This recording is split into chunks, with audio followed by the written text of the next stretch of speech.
عن عبد الله بن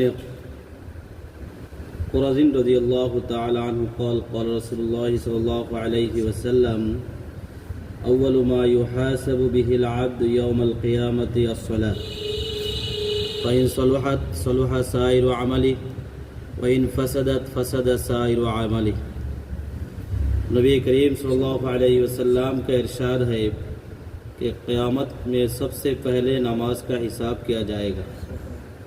अगर वह अच्छी और पूरी निकल आई तो बाकी आमाल भी पूरी उतरेगी, और अगर वह नमाज ख़राब हो गई तो बाकी आमाल भी ख़राब निकलेगी। हज़रत उमर रज़ियल्लाहु ताला अन्हु ने अपने ज़मानाए खिलाफत में एक ऐलान सब जगह की हुक्काम के पास भेजा था कि सबसे ज़्यादा मोहतम बिशान चीज़ मेरे नज़दीक नमाज है। जो शख्स उसकी हिफाजत और उसका एहतमाम करेगा वो दीन के और अज़्ज़ा की भी एहतमाम कर सकता है, और जो उसको दुआएं कर देगा वो दीन के और अज़्ज़ा को ज़्यादा बर्बाद कर देगा।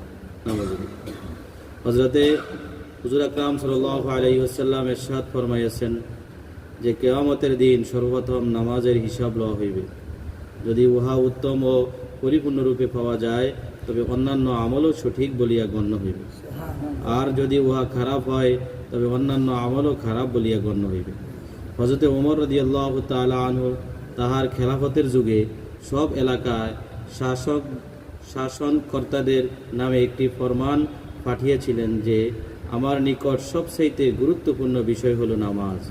যে ব্যক্তি উহার হেফাজত এবং এহতেমাম করিবে সে দিনের অন্যান্য কাজেরও এহতেমাম করিতে পারিবে, আর যে ব্যক্তি নামাজকে ধ্বংস করিবে সে দিনের অন্যান্য কাজকেও আরও বেশি ধ্বংস করিবে। ফায়দা, নবী করিম সাল্লাল্লাহু আলাইহি ওয়াসাল্লামের এই পবিত্র বাণী এবং হযরত ওমর ফারুক রাদিয়াল্লাহু তাআলা আনহুর ঘোষণার উদ্দেশ্য ইহাই যা অন্যান্য হাদিসে বর্ণিত হইয়াছে যে শয়তান মুসলমানকে ততক্ষণ পর্যন্ত ভয় করে যতক্ষণ পর্যন্ত সে পাবন্দির সহিত উত্তম রূপে নামাজ আদায় করিতে থাকে। কেননা ভয়ের কারণ তাহার সাহস হয় না, কিন্তু যখনই সে নামাজকে নষ্ট করিয়া দেয় তখন শয়তানের সাহস অনেক বাড়িয়া যায় এবং তাহার মধ্যে ওই ব্যক্তিকে গোমরা করার আকাঙ্ক্ষা পয়দা হইয়া যায়। অতঃপর শয়তান ওই ব্যক্তিকে বহু ধ্বংসাত্মক কাজে এবং বড় বড় গুনাহে লিপ্ত করিয়া দেয়।